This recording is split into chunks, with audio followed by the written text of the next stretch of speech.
বুতি কামাই বুতি কিভাবে থাকে দেখো, সাদা কাপড় পেতনি পেতনি পেতনি সাদা কাপড় পরিয়া এইভাবে বসে থাকে এইভাবে। সো গাইস, তোমরা সবাই কেমন আছো? আশা করি খুব ভালো আছো। তো তোমাদের সামনে আজকে একটা মজার ভিডিও নিয়ে চলে এসেছি, হলো ভূতের কিছু কাহিনীর ভিডিও। তো এই দেখো সবাই এখানে আমরা দর্শক আছি। এই আমার মা আছে, আমার ছোট্ট মা আছে, এখানে আমার ছেলে আছে এই যে, আর এদিকে আছে তোমাদের এখানে আছে তোমাদের দাদা ভাই, আর এখানে আছে আমার দিদা। আমার দিদা তোমাদের সত্যিকারের ভূতের গল্প শোনাবে। আমরা অনেক শুনেছি দিদার মুখ থেকে, তো তোমাদের আজকে আমি দিদার মুখ থেকে শোনাবো ভূতের গল্প। তোমরা শোনো মন দিয়ে। তো চলো চলো দিদা, শুরু করো এবার। ছেলেটার নাম হচ্ছে কালু। তা বিকেলে সন্ধ্যের আগে মাঠে গেছে। মাঠে গেলে 5-6টা হচ্ছে মুর্শিদ কালু। তা 12 বছর বয়স। তো ওখান থেকে আমাদের ওখানে বিরাট এক বট গাছ, বট গাছের উপরে এক দৃশ্য দেখা যাচ্ছে, ভূত নালপাড়ে কাপড় ভরা, রামদাও হাতে, তার মুখটি অন্যরকম। তো ওই ছেলেরা ওখান দিয়ে আসতে সময় নাম ধরে ডাকছে, এই কালু। তখন ছেলেটা উপরের দিক তাকায় পড়ছে, পড়লি পরে ওই দৃশ্য দিয়ে ওই এমন চেঁচান দিয়েছে, দিয়ে সেখানে অজ্ঞান। মসজিদের ভেতর হচ্ছে কী ব্যাপার, ছেলেটা কেবল গেল, ওরা দৌড়ে গেছে। আসে দেখে অজ্ঞান হয়ে পড়ে গেছে আমাদের ঘরের সামনে বাড়ি ঘর। ও নিয়ে এসে নিয়ে এলি পরে বলে, কার ছেলে, এরকম এরকম ব্যাপার। তখন ওদের বাড়ি নিয়ে গেলে আমার দাদু ছিল বাংলাদেশের নাম করা কবিরাজ। ওই দাদু ঝাড়া ফোঁসা আরম্ভ করলো, করতে 3-4 ঘন্টা পরে উস হয়েছে। হ্যাঁ, তা বলতিছে, তুই কি দেখছিস? কয়েক আমি মাঠেতে আসতেছি, বট গাছে দেখি কি, এক পাও নিচে এক পাও উপরে, নাল পাড়ে কাপড় ভরা, কপাল ভরা সিঁদুরি ফোঁটা। আমার নাম ধরে ডাক দিয়েছে, কালু দাঁড়ায় আনে। তখন আমি ওই দৃশ্য উপরের দিক তাকাই দেয়, ওই দৃশ্য। তখন আমি ওখানে একটা চেঁচান যে আমার কি হয়েছে তা আমি জানি না, ও ফিটে পড়ে গেছে। তারপর দাঁড়া ফোঁসা করতে তাবিজ দিতে তারপরে উষা। আর আমার এক মামা শুয়ে রয়েছে রাত্রি, তারে নিয়ে গেছে পরিতি, নিয়ে গেছে ওই আমাকে পতি আছে দুটো, একটা ছোট একটা বড়, ওই পতিটি ফেলাই দিয়েছে। খুঁজে আমরা পাই গিয়া সব। আগে তো আর এরকম কারেন্ট ছিল, হেরিকেন নিয়ে লাইট নিয়ে সব নামিয়ে গেছি মাঠে নামিয়ে দেয় কি ওই পতিটি শুয়ে রয়েছে ডানটা। আবার এই যে কালু বললাম, এরও 3-4 বেনেছে ওই পতিটি। মানে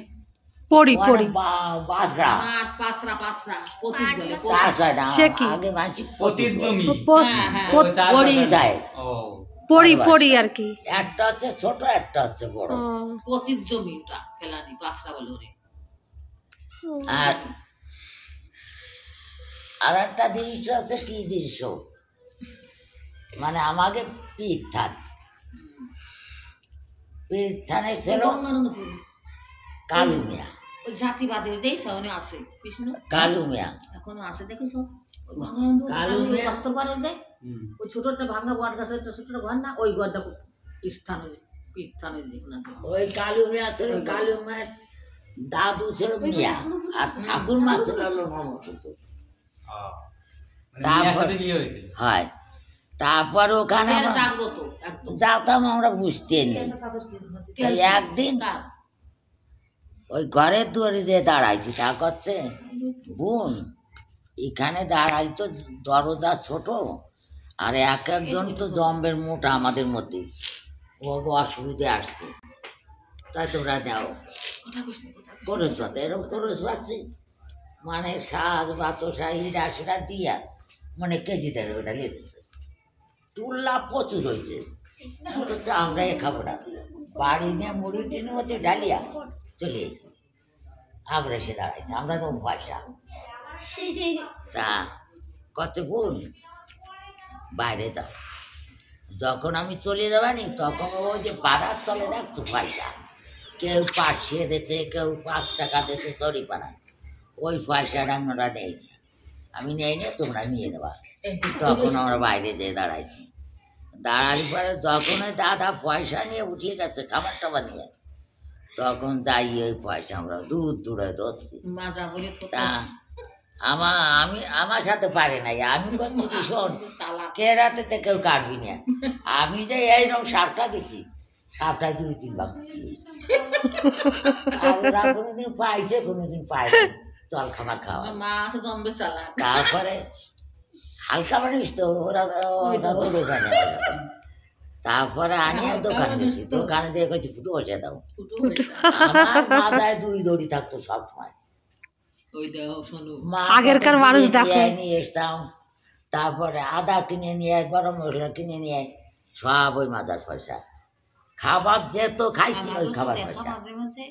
আবার আমাদের ক্যাম্পে ছিল তো, ক্যাম্পে যে বাবুরা সব কটা আমার খুব ভালো ছিল। ভালো জানতো ক্যাম্প ছিড়া শোন না ধরে ডাকে বন্ডি শোন কি আমাকে মাছটা কুটিয়ে দিত। হাতে নাও, তাহলে আমি একটা ভাজবো। দাও দাও, দিদার গল্প শুনতে শুনতে পাপড় খাওয়া শুরু করে দিল সবাই। নাও পাপড় খাও আর গল্প শোনো সবাই মিলে। ওঠো নন্দুবুড়ি, ওঠো মা, ওঠো। বাবা তো ঘুমোচ্ছে এখানে। তোমার ওসব করলে হবে না, মাঠে তা সেই ছোট পদ্ধতি, ছোট পদ্ধতি যাইয়া গল্প পদ্ধতি রাত 9টা বেজে গেছে। মানে আমি আমার 2 দিদি মানে আসতে একটু আগে 2 জনা জম্বের ভয়। আমি পুতির গাড়ি পেটনির গাড়ি একটু হলি পড়ছিল মালি দিয়ার দিদি, মালি দিয়ে আগে গৌরী মাঝখানে পিছনে চাবি মানে করছে কি তোকে সামনে কিনা বসে রয়েছে, কিনা বসে রয়েছে। ওই 2 জনে তাকায় দেয়, আম্বায় বসে রয়েছে। বুতি কাম্বায় তাই বুতি কিভাবে তাকে দেখো, সাদা কাপড় পেতনি পেতনি পেতনি সাদা কাপড় পরিয়া এইভাবে বসে দেয়, এইভাবে সাদা দবদবে কাপড় পরিয়া, ওকে মুখ দেওয়া যায় না। আর ও তো বসে রয়েছে, আর আমার 2 দিদি এখানে কান্না শুরু করছে, আর 2 জনের জড়া পড়া করতেছে। ভূত হিসাবে বসে রয়েছে, আরে পায়খানা করতেছে, ধরা পড়ে গেছে। তারপরে আমি বলছি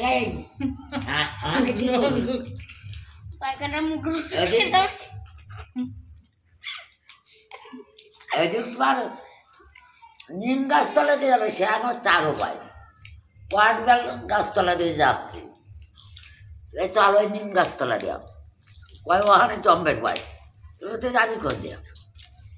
আর পরে নিম গাছতলা দিয়ে যাইয়া 2 জনে গরম জল করে নোয়া পড়ায় 2 জনে স্নান করাইছে।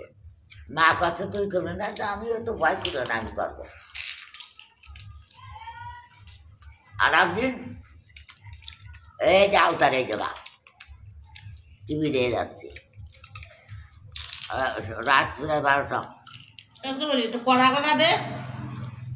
উনি ওই মাল ওখানে বসে রয়েছে, ভূত, এটা হচ্ছে ভূত, যেটা পেতে নেই। ভূত কেমন করে বসে থাকে? ভূত মানুষের মতন খায়, আনে আমি ওই দিয়ে ওরে ছাড়াই চলে যেতে, তবে তো যাই যাইয়ে নিয়ে গৌরঙ্গ যাইয়ে নিয়েছি। তো আমি না ছাড়াই যখন চলে এসেছি তখন হাত দেবো না, তা ওই জায়গায় বসে গেল, আমি চলে গেলাম। আর আমার ঘরের সামনে রাত্রি বাইরে বেরিয়েছি, দেখি ওই পেতনি একটা বসে রয়েছে। নারায়ণী মা তো কাপ উঠিয়ে গেছে। আমি বলছি তোমরা কিরম মানুষ। তারপরে নারায়ণী মা ভিতর টিতর করলো না ভয়তে। আমি ভিতর করে যাই কাকা কি হয়েছে? আসো যাও যে পেতনি বসে রয়েছে। কাকা উঠে আইছে, আমিও আইছি, আসে দেই নাই। চলে গেছে পেতনি। আর একদিন বাড়ালি গেছে 8টা মাছ মাছ ধরতে। সেটি জানে আমি আন্না আর বড় বউ। আমি একখান খাইতে নরম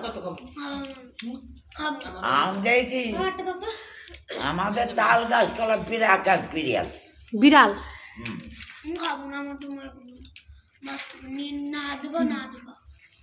বিরাট এক বিড়াল, উঠে যাচ্ছে সাদা দবদবিয়া, বাবা দেবো না। একটা কুকুরি মতন এত বড়। খাবো তা আমি করছি আমার সাথে চল, সালার একটা ছিটকিটা বাঁধো।